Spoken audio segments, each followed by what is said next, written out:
ఏం చంద్రయ్య, తిన్నట్టు తిని తిన్నింటి వస్తాలే లెక్క పెడుతున్నావా? నీకు బ్రతకాలి లేదా? అంత మాట అనకండి సార్. మరి రైస్ ఎలా దొరుకుతుంది? ఏం చేయమంటారు సార్? ఇలా ఫోన్ మోగుతో లేదు సార్. వచ్చి పట్టేస్తుంటాడు సార్ రంగయ్య గారు. ఏ 2 మొక్కలు తినేస్తాడు, తక్కువ అక్కడ పెట్టేస్తాడు, ధనియాలు వెళ్ళిపోతాడు సార్. ఎక్కడికి వెళ్తున్నాడు, ఎందుకు పెడుతున్నాడు, ఏమిటో అసలు సంగతి ఒక్క ముక్క కూడా మా చెవి పండవటం లేదు సార్. అయినా సార్ రంగయ్యకి కావాల్సిన ప్రమోషనేగా. ఈ రాత్రికి మేమే ఇచ్చేస్తాం ఆ ప్రమోషన్. తెల్లవారేసరికి పైలోకంలో రైస్ చేస్తుంటాడు. ఇది పడాలపడికి కాలం కానీ నీతి నిజాయితీకి సీజన్ కాదురా. అది మనం వేదాంతం. ఏ మాత్రం తెలుగు జ్ఞానం లేవాడు ఎంత మంచి ఆఫీసర్ అయితే మటుకు ఎవడైనా ఎక్కడ బాబు, ఎక్కడ బాబు, అయ్యా బాబు. అలాంటి మగాను బాబుండి మాట కలతో చూసి కాళ్ళ మీద పడిపోదాం బాబు. నీ కోరిక నెరవేరదురా. ఏ బాబు, అంత మహాత్మాన్ని ఏం చేశారు బాబు? ఆయన్ని ఈ రాత్రికి మరొక లోకానికి ట్రాన్స్ఫర్ చేసేస్తారు బాబు. ఈ రాత్రిగా బాబు? వాళ్ళు ఎవరు బాబు? అమ్మా, వాళ్ళెవరిలో చెప్తే కొంపలు అంటుకు బాబు. ఊరికి ఉత్తరాన మనుషులు లేని చోట్ల మత తెచ్చి మట్లో కప్పటేస్తారు. చూసిన వాళ్ళని చెప్పిన వాళ్ళని వాళ్ళు కూడా కప్పటేస్తారు. పాపం రంగయ్య, రంగయ్య రాత్రి. Inspector speaking.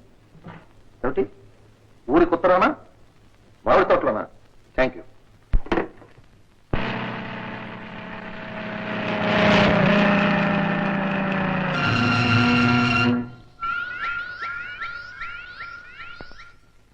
అర్థమైందా?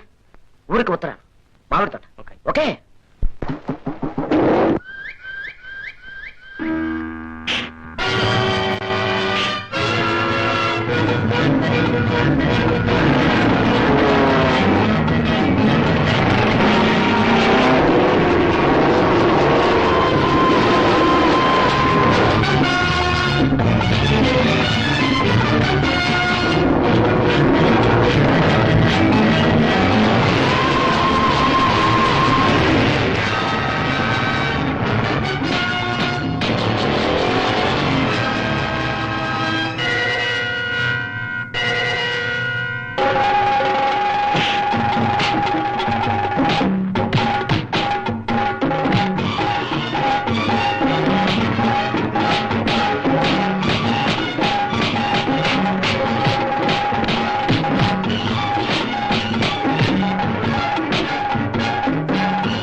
రాజా, I'm very grateful to you.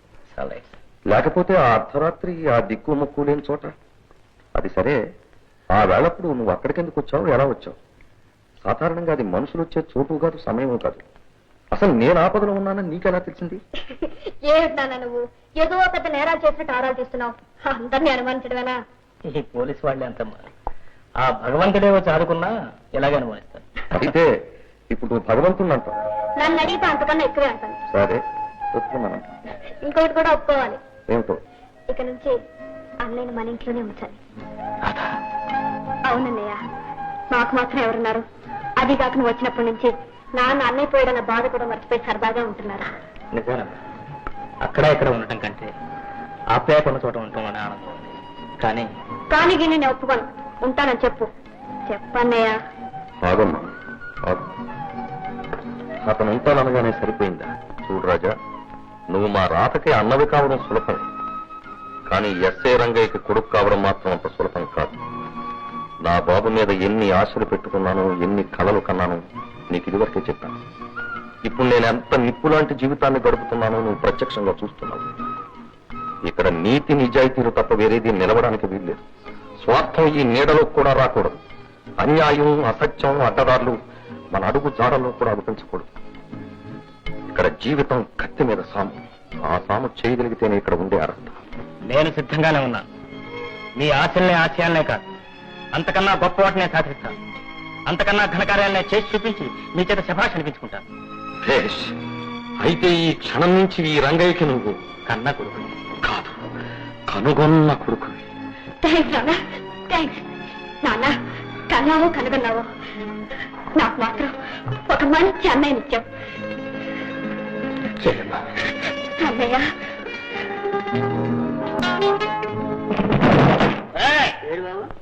అవుతానా? నా నివరొచ్చేస్తుంది, నువ్వు వెళ్ళిపో.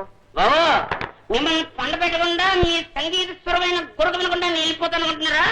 ఈ లోపు సగం సగం అయిపోతుంది. మీ అమ్మాయి గారు నేను వెళ్ళిపోకుండా నువ్వు వెళ్ళిపోవాలి. వెళ్ళు, వెళ్తాను బాబు. ఏంటి బాబు, కళ్ళు మసలు మసలు ఉన్నాయని ముందు అయిపోయింది బాబు. నాకు కనపట్టలేదు కళ్ళు. అయ్యా కనపడతాయి. ఊరికే కౌరు ఏడు బాబు. ఇల్లంతా బోల్డ్ సామాన్లు ఉండేవి, ఒక సామాన్ కనపడలేదు నాకు. ఒక్క సామాను కూడా కనపడటం లేదు కదా. లేదు, సామాను విషయం నా విషయం బాబోయ్. గట్ట గట్ట మందిచ్చి ఎవరిని పెట్టుకోండి. కావాలా కాలు కదురా, చేయి కదురా, డేంజరే. అలా ఉండు. అయ్యో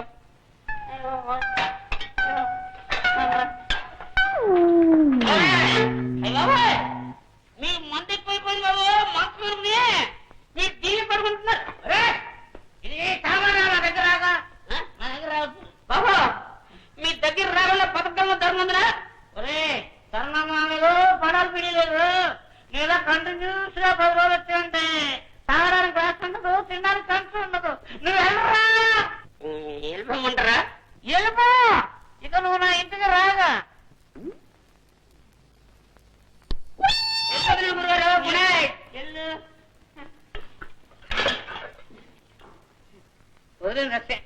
అమ్మా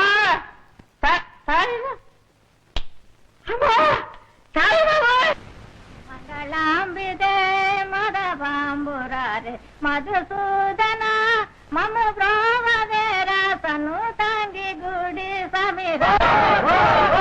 మాకు ఈ ముసలి పాటలు వద్దు, అన్ని సినిమా పాటలు కావాలి. నమస్కారం కమిషనర్ గారు, రండి. నమస్తే. ఏదో మాట వరుసకు అన్నారు అనుకున్నాను, నిజంగా వస్తారనుకోలేదు. చాలా సంతోషం. దయచేయండి సార్. ఇప్పుడు రావాలని రాలేదు, రావలసి వచ్చాను. నీ ఇల్లు సోదా చేయాలి. కారణం? నీ ఇంట్లో దొంగ డబ్బు ఉన్నట్టు రిపోర్ట్ వచ్చింది. నా ఇంట్లో దొంగ డబ్బా? సార్, మీరు నమ్ముతున్నారా? మిస్టర్ రంగయ్య, డ్యూటీ అంటే ఏంటో నీకు బాగా తెలుసు అనుకుంటా. I'm sorry. ఎవరో కదలకండి, ఎక్కడ వాళ్ళు అక్కడే ఉండండి. ఇన్స్పెక్టర్ క్యారియా. శేషారావు గారు, మీరు సాక్షిగా ఉండాలి, నాతో కూడా రండి. నేనే సార్? అవునండి. సరే పద.